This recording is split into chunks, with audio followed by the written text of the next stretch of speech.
So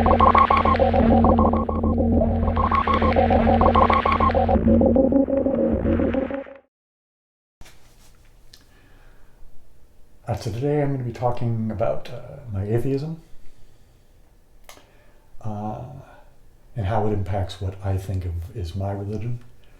So if listening to a weirdo, crazy man with a long beard talking about his atheism is going to bother you, then maybe you should listen to something else. Now look, my atheism is my atheism. If you are religious I am religious, I just don't believe in God. So anyway, if that all bothers you, I'm not trying to convince you to not, believe in God. I'm an atheist. You do what you need to do, not, so for the rest of you, aloha siblings. So my religion is basically me going, wow, I exist. What the fuck does that, does it have a meaning? I don't know. Yeah, crazy, isn't it?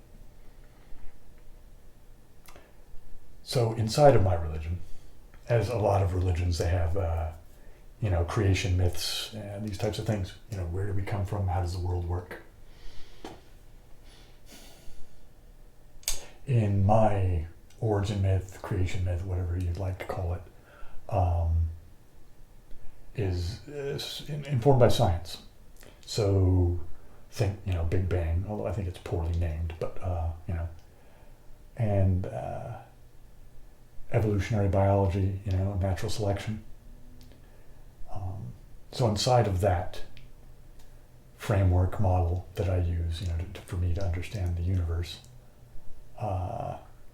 is the notion of species, right, inside of the whole biological thing. And when I was a younger person in school, initially I was taught that that species were, it was about breeding, right? If you could have two individual organisms mate and they produce offspring, and if the offspring are basically the same kind of creature and they are viable, and then you can continue, multiple generations, etc., then we would call that a species. Something along those lines. There's probably a better way of describing it than that. But then you get hybrids. Okay, hybrids are fine, but then the hybrids become viable, and it's like, okay, now that's wacky. All right, so that means we have to change the model, right? I'm pretty sure that most biologists nowadays would say that the definition of species has to do with genetics, right? Chromosomes and the like. So anyway, we have species. And among those species is us, Homo sapiens sapiens, right? That's cool, right? But there's, tons of other animals and organisms and all of that. And all organisms have what we call a survival strategy, how they maintain a population. Because without a population, you don't really have a species, do you, right? Maybe you used to. I guess you could have a species in name and description, like if you have fossils and things like that. But it's not, it doesn't exist anymore, does it, right? So how do we do that? There's various survival strategies, right? So let's take the example of the sea turtles, right? Their thing is like beat the odds, right? Because the turtles lay the eggs, clutches and clutches of eggs in the sand on these beaches. And they've been doing it for who knows how long. Probably, multiple millennia, maybe even a million years. I don't know how long these damn sea turtles been around. But there's tons of other animals that have figured out their breeding cycle and their egg laying cycle and when the little turtles are going to get born, or hatched, I guess I should say. And so the little turtles are racing from the beach to the ocean, but then there's birds and, I don't know, probably some lizards and other little critters and, fish and shit in the sea trying to eat them, right? And, since the turtles don't hang around, right, they lay the eggs and go off, right? There's no raising of the babies, right? They're on their own. So they survive because they beat the odds, right? If it's like, let's say it's like 100 to 1, I'm just making that up, for the one little turtle to make it through and for him to survive, then you had better have laid more than 100 eggs, right? So basically it's beating the odds, right? So just in numbers, have a huge number of kids, and at least some of them are bound to survive. Similar thing, similar just because it has to do with numbers, but not similar because the animals, the parents are around. Herds of animals, right? Schools of fish, flocks of birds. I mean, that's basically safety in numbers, right? So that's another survival strategy for species, right? And you get to another type of survival strategy would be social strategies. Like I think they call it eusocial, is like what the bees and ants and things like that, super in like the colony sort of thing. And then there's just, other social types of survival strategies, like packs of wolves, right? Meerkats, prides of lions, right? At varying degrees and different types of cooperation, collaboration, group things.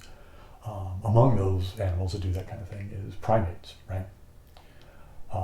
Apes, chimps, that kind of thing. And, primates also include us. I know there's a lot of people that get butthurt about, oh, I'm not a primate, I'm no monkey, blah, blah, blah. It's like, all of that stuff is just a means of describing organisms, right? We've got 2 legs, feet with toes, 2 arms, hands with fingers, 2 eyes, 2 ears, right? We're mammals, we got hair, mammary glands that in the appropriate situations will produce milk for young, right? Warm-blooded, et cetera, right? All these characteristics are, biologists put together and they, put us into various categories. Well, the category we're in is primates. But okay, Homo sapiens sapiens, a primate. Well, we also are a social species, right? We collaborate and cooperate. And we're pretty good at it, actually. I mean, if we think back to ancient humans, like, maybe ancient isn't even the right word, prehistoric, right? Stone Age humans, right? Something lithic age, right? And when we were first, coming into being what we think of as humans, right? We were clever as fuck, right? But a couple of other things. Lots of animals are clever. And lots of animals can communicate, but we actually have a pretty complex language. It's hard to judge how complex other animals' languages are. But our language, along with, hands with opposable thumbs and this sort of thing that allow us to have tool usage, right? So there's 2 cool things, right? Language, actually complex language of clever critters who can use tools, and they have good memory so they can remember how they made the tools and then tell somebody else how to make the tools, right? So the tools can get refined, and then, so on and so forth, right? And we just get better at doing shit. So, I mean, our survival strategy is that of a social strategy, right? The underlying thing of that is that humans need humans to survive, right? I don't think there are very many humans who could just walk out onto the planet without being part of us, as far as our species. I mean, genetically they would be us, but they go, I want nothing to do with you guys, right? So take off all your clothes and walk out into the world naked just as an organism and exist. I doubt there are very many people who could actually do that. So the upshot of that is we need each other. Humans need humans to survive, right? I mean, if you think about it, like I didn't build my house, I didn't make my clothes, I don't grow my food, right? We're a cooperative and collaborative species. That doesn't mean singing songs around the campfire and everybody's all happy, but we're a cooperative and collaborative species. Everything we have because humans did something, right? The common resource that we have among all things is humans, right? The most valuable resource we have is humans. I mean, there's economic implications of that often get ignored, which I'll talk about in future videos. But gold, oil, whatever the fuck you want to think is valuable, you need humans to get it out of the damn ground and do something with it, right? Humans need humans. Our most valuable resource is each other, materially, right? But beyond that, there's a deeper layer to us needing each other. It has to do with bonds, like familial bonds, friendship bonds, all these types of things. Those are the things that, from an observational standpoint, from if you're some kind of behavioral anthropologist, would indicate that that's a mechanism by which it ensures that our social survival strategy works, right? You see what that's getting us to, right? It means that we not only need each other materially, right, but emotionally, right? That's part of what holds us together as a social species, is that emotional bonds with each other, right? Now, it's one thing to think about these things and talk about them like, oh, I pretend to be an anthropologist and say, hey, let's talk about this shit, and there's humans and we do all this stuff, right? But the thing is, I am also a Homo sapiens sapiens, right? I have firsthand experience of what it is to have familial ties and friendship ties and observe these things. So I can put my experience as a human together with my understanding, anyway, of what this anthropological nonsense means. And it means that we need each other in a profound manner, right? For us to succeed, right, we need to be working with each other. And I think, given the fact that we're as smart as we are, and now we have science and all of these things, not only are we aware of ourselves, but we can be aware of us as a social thing, as a group, right? I think from that, it should be revealed that the best way for us to survive in a decent manner is to care for each other. You see where this is going, right? It seems to me that it's not too hard to just follow this thing as it goes and go, oh, if we should care for each other, wait a minute, we should care for each other. Like, ultimately, we should care for each other unconditionally. Just because you're a human, we should be making sure that you are as good a human as possible, right? The more humans we have, being the best human they can be, the better we'll all be, right? Not just materially, right? But emotionally, right? We should cherish and care for each other unconditionally. This is agape, right? Just from the fact of what we are biologically, what we are emotionally, what it is to experience being human, that the path just funnels us into agape, I believe, right? That's my understanding of the universe, right? So that, that feeds into my religion, right? And my scope of how I interact with the world, or how I try to interact with the world. I'm not saying that I'm a perfect saint and I always practice this notion of agape, but I believe in advocating agape, right?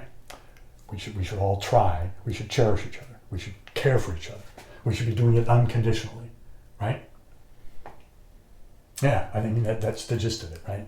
Okay, so I'm going to end on one last thing here, because I've had many conversations over the course of my life, and I'm thinking of conversations that I've had that come from people who at least self-identify as people that believe in God, and they will come at me with how I can't be moral, and I can't be a decent human because I don't have God, right? Now, you can have what you have your religion, believe in God. If it gets you what you need out of the universe and helps you function with the rest of us in a meaningful and beautiful way, good for you. However, I got the agape from science. Aloha, siblings.